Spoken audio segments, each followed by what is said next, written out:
Hey, Wilna here, and welcome to the first of the 4 videos exclusive to this little art journaling series 1 class. This is the page that I'm going to show you how to make. And first of all, I'm going to start off by priming my page with heavy gesso. So I have a normal gesso at home, but I love the heavy gesso. I think the reason why I like it so much is just because it's so dense and so almost like a paste that you can actually use a little bit less of it to get the same desired effect. The other thing is that you only need like a teaspoon. I will focus it in a second. There you go. You just need a teaspoon of gesso, and especially if your books are probably not heavyweight mixed media paper, then the heavy gesso is even better to use than normal gesso. So the books I'm using is Strathmore Mixed Media Art Journals, and I absolutely love them. You can find a link in the related products below. Okay, so once your page is dry, and it dries super quick, then we're going to go ahead and add some washes. So I'm spraying my paper page with water, and then I'm going to paint on it just roughly with acrylic paint, and I'm going to wet my brush and wet it actually quite a bit, and try and use as much watery acrylic as possible. So you really want this transparent thing happening. I'm using a lime green, a blue, and a turquoise, and you can see how rough I'm painting it. And then look how lovely this watery acrylic paint is, just the texture that's happening on your page. So remember, the one thing about art journaling is the process is way more important than the end product, even though for me personally, and it's different for every single mixed media artist, for me personally, I want a page at the end that is aesthetically nice to look at, that I can feel a relief and a release on. So that to me is important. But how I get there is more important than the actual page. So just remember that, I'm a big fan of just going with the flow, letting the page dictate where you're going. But I'm also a big believer in starting points. So, how you start a page is always to me important, because that white can be so intimidating. And just to do something on the page and work it from there, it's almost like, you just have to decide where you're driving before you can actually go on a journey, and you just have to start driving, and then you can choose which roads to take. If you get to a fork in the road, you can pick which way to go. So I added a tiny bit of black. It's actually Payne's Gray is the name of the acrylic paint, and I love the heavy body acrylics, and the reason why I love them is because they are heavy bodied. So they are nice and thick, not watery to paint with. But if you want to water them down, you can do that as well. And I'm just drying the paint with my embossing tool. Okay, once this is completely dry, I'm going to go ahead and for these 4 videos and pages, we're going to be doing printmaking on wax paper. So I don't have parchment paper or wax paper. I have parchment paper. There's a little bit of a difference. Wax paper is a waxy side on one side, and I think maybe that will work a little better. But I just have parchment paper, which is basically the same on both sides. So it's just what I had in my kitchen. And I'm using a little bit of hooker's green, and I mixed in a tiny bit of a darker green in there, and or even black, I can't remember. And now I'm just painting over the stencil with a dry brush, and it's important that your your brush is as dry as possible. Otherwise, the paint is going to seep in behind the stencil, and you don't want that. And now I'm going to print on it on the page. So I'm just going to lay it down and just, there you go. And this is just a technique you can use. So the idea is here is to keep the printed wax paper or parchment paper. Just put it somewhere because you can tear it up into strips for another page. You can actually make a second print from that wax paper, and it won't be as dense as the first one, but it can work really nice. And now I'm going to use my the illustrations that I have for you in this little mini workshop. I print and cut them with my Silhouette Cameo, and I used a 9x12 paper to do that on, because I have a wide format printer that can print papers 9 inches wide. I use the Strathmore Mixed Media. It's a paper pad, and it's nice. The paper is so nice and thick, and I used so mine is a little bigger. If you only have a printer that prints letter paper, then yours might be a little smaller, but that's okay. Again, I love using illustrations on my pages as my focal point, and that gives me almost like a destination for this art journal journey that I go on, and everything works around that. The reason why I cut my illustration is because if you paste and fold it, your books are going to have trouble opening, and eventually the illustration will come away from the page. So I just like cutting it exactly where the split is, and you know what, your eye finishes it automatically. So that's pretty awesome to know. The human eye is pretty amazing. You can see that the Mod Podge that I used to dry it with, or paste it with, dry clear. So it's lovely. And now I'm using just a dark green. I absolutely love Liquitex inks. And if you follow me on my art journals journeys, then you know this. And I'm just going to do my thinking here is that this whole page is, the tonality is the same, and I want to create a little bit of contrast or drama on the page. And that's why I'm going to go darker on one side and lighter on one side. And you will see this is like a reoccurring theme throughout the 4 journals, is that there will be places on the page where it's much darker than this one is, just from the side, So this is black ink, and and you can see that I made it run first just to dictate a path for me, and now I'm painting around that a little bit.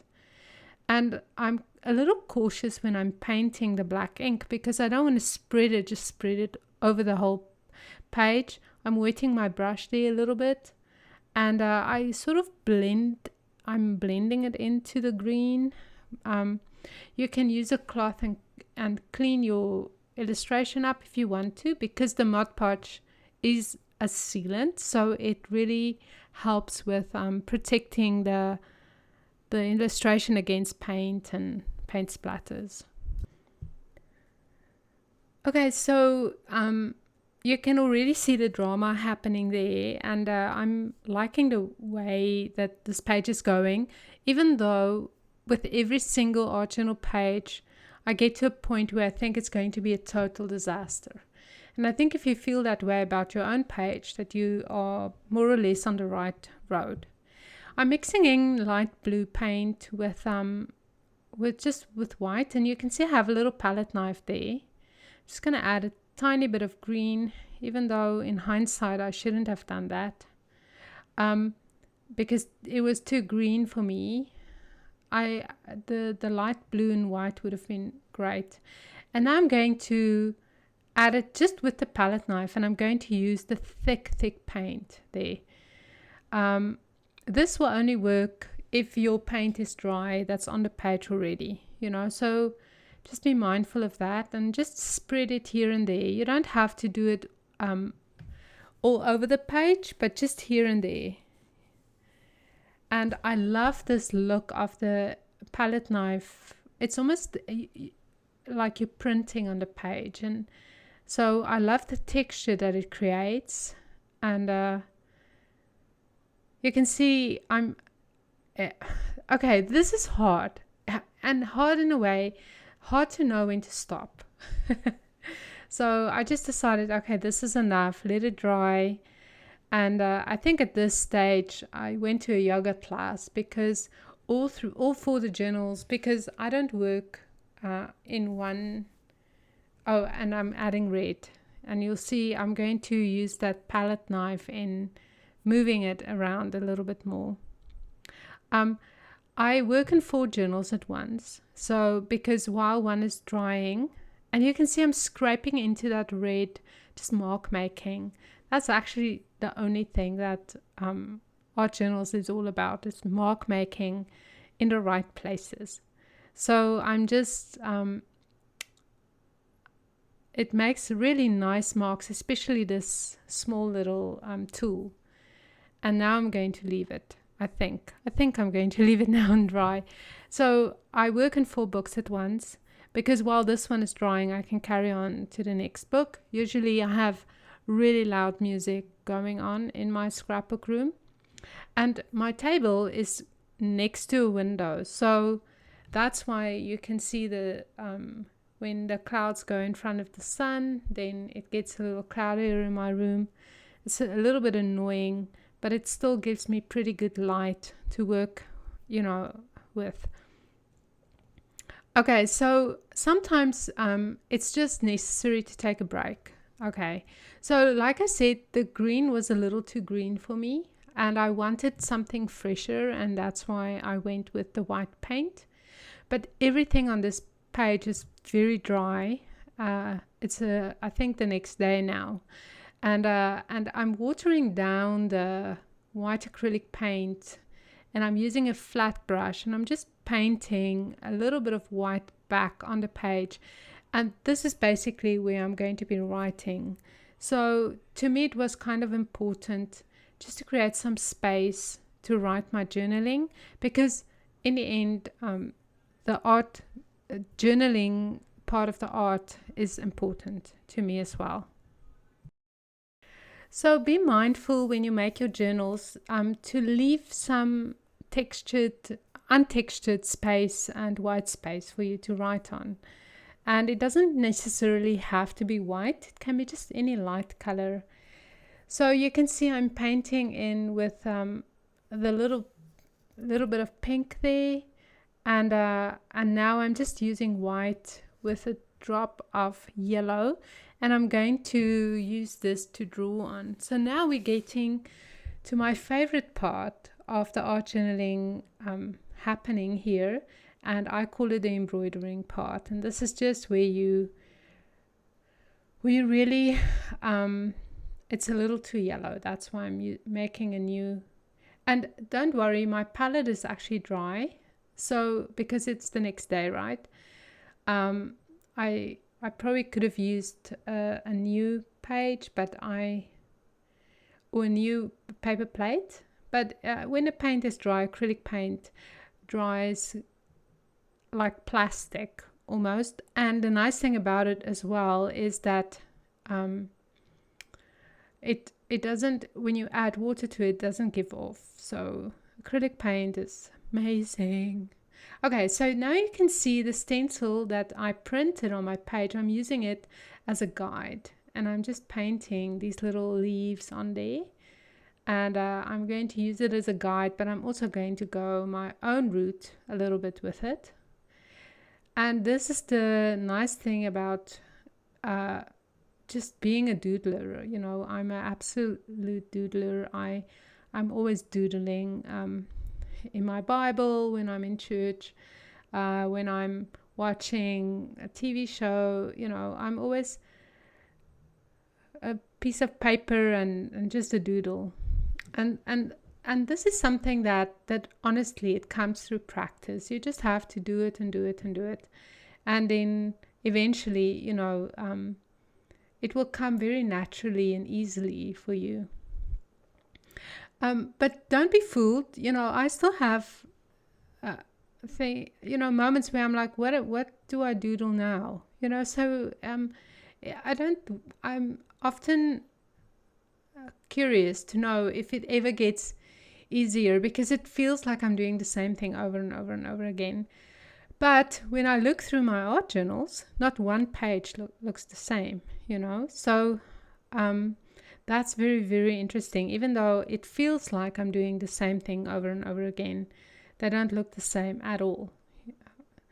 So this brush is my favorite brush. And I was actually wondering, because you can see how lovely it writes. I have absolutely no idea where I found it. I just remember that one day I was doing some illustrations for iHeart Studio, and I wanted to write something, and I found this brush, and it just worked. Like, the tip of the brush is just a perfect width, and the way it shapes, I have absolutely no idea where I found it. And you can even see the little stem of the brush.